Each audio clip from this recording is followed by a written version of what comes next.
ఈ రోజే అతిపెద్ద పౌర్ణమి. ఈ పౌర్ణమి సామాన్యమైనది కాదండి. ఈ రోజు ఏంటంటే గనక దత్తాత్రేయ జయంతి కూడా ఉందన్నమాట. కాబట్టి సాయంత్రం 6 లోపు ఏంటంటే గనక మీరు వేప చెట్టు దగ్గర ఇది పడేయండి.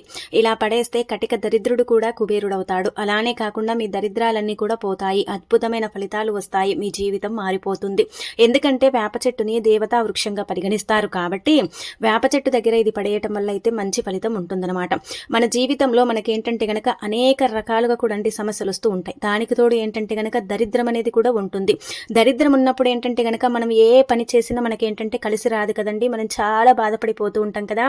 అలాంటి వాళ్ళు ఏంటంటే గనక ఈ రోజు ముఖ్యంగా వేప చెట్టు దగ్గర ఇది పడేస్తే చాలండి, మంచి ఫలితం ఉంటుందని మనకు శాస్త్రాల్లో చెప్పబడుతుంది. కాబట్టి మీరేంటంటే కనుక గుర్తుపెట్టుకోండి, సాయంత్రం 6 గంటల సమయంలో ఏంటంటే కనుక మీకు దగ్గరలో ఉండే వేప చెట్టు దగ్గరికి వెళ్ళండి. అలా వెళ్ళేటప్పుడు 2 యాలకులు తీసుకోండి. అలా తీసుకొని వేప చెట్టు దగ్గరికి వెళ్ళి వేప చెట్టుని 2 సార్లు చేతితో తాకండి. తాకిన తర్వాత నమస్కారం చేసుకోండి. వీలుంటే 2 ప్రదక్షిణలు లేదా 5 ప్రదక్షిణలు చేయండి.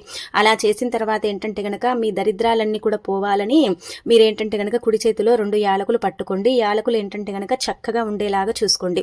అలా పట్టేసుకున్న తర్వాత ఏంటంటే గనక ఇలా మీరు సంకల్పం దరిద్రాలన్నీ కూడా పోవాలని చెప్పుకోవాలి. మీకు దరిద్రాలు సమస్యలు ఉంటాయి కదండి.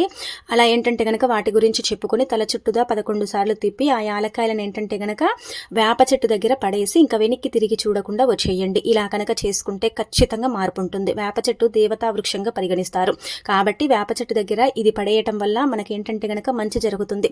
మంచి ఫలితాలు ఉంటాయి. దరిద్రాలన్నీ కూడా పోతాయి. అద్భుతమైన రిజల్ట్ అనేది రావడానికి అవకాశం ఉంటుంది. కాబట్టి ఈ పౌర్ణమి రోజున ప్రతి ఒక్కరు కూడా ఈ పని చేసుకోండి, తెలిసిపోతుంది. అలానే కాకుండా మీరు ఫలితాన్ని ఖచ్చితంగా చూస్తారు. మెల్లిమెల్లిగా దరిద్రాలు తొలగటానికి కూడా అవకాశం ఉంటుందని చెప్పుకోదగ్గ విషయం. కాబట్టి చెయ్యండి, ఇంకా తిరుగుండదు.